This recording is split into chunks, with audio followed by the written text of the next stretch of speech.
ولقد خلقنا الإنسان ونعلم ما توسوس به نفسه ونحن أقرب إليه من حبل الوريد إذ يتلقى المتلقيان عن اليمين وعن الشمال قعيد ما يلفظ من قول إلا لديه رقيب عتيد وجاءت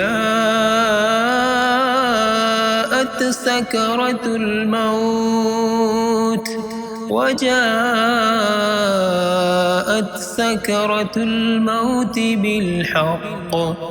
ذلك ما كنت منه تحيد